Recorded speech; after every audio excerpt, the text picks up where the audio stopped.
Саламатсыңарбы балдар? Манайыңар жакшыбы? Биздин бүгүнкү сабагыбыз жеңиш күнү. Улуу жеңиштин 75 жылдык майрамы жөнүндө болот. 1941 жылы Совет өлкөсүнүн бейпил, тынч жашоосун бузуп, фашисттик Германия кол салып, согуш башталат. Ал согуш 1941 жылдан 1945 жылга чейин уланат.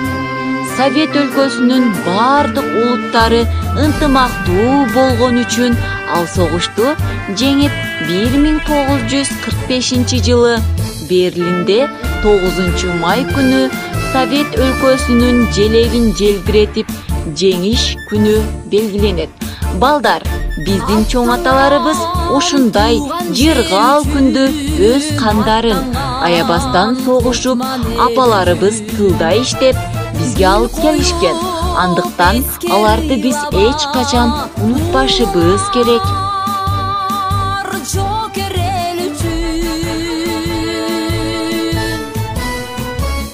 9 май жеңиш майрамы Совет элинин эң ыйык, эң улуу майрамы. Анткени бул күнгө жетүү үчүн Совет эли 27 миллион адамынан ажыраган.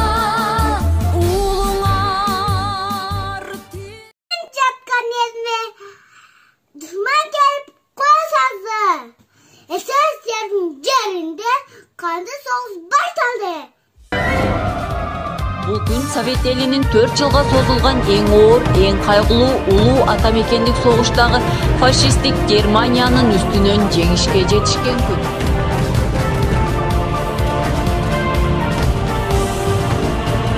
Жеңиш күнү алыстагы от болуп, көрүнчү эле аранжанган жок болуп. Мындан туура 75 жыл мурда кандуу атамекендик согуш жеңиш менен аяктап, фашисттик баскынчылар талкаланган. Эркиндик келечегибиз үчүн күрөшкөн ата-бабаларыбыз майтарылбас эрдиктери менен келечек урпактарга тынчтык белең кылган.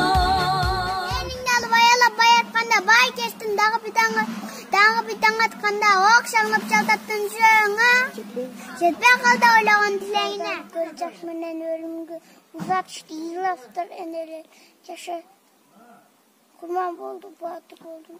Gele yaşasın diye bildim şu ömürde. Жеңиш оңой олтоң эле келген эмес.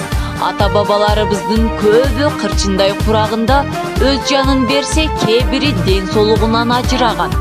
Дагы канчалаган мекендештерибиз оорукта бел чечпей күн-түн эмгектенип, тапканын өздөрүнөн аяп фронтко жөнөтүп турушкан. Görünçü ele aranjанган жок болуп, өрттү чаңды кечип чабуул салганбыз, жеңиш күнүн жакындатып. Салышка балайда байышкан өмөйлөн, тоба кеге салышкан, жолбай сыят жойкейлерин жаяттайын таңышкан. Жоңа тымда көңүлдү, байтөкүн чекти, медалдырыптык көңүлдү. Элимдин беберигин, науызга бер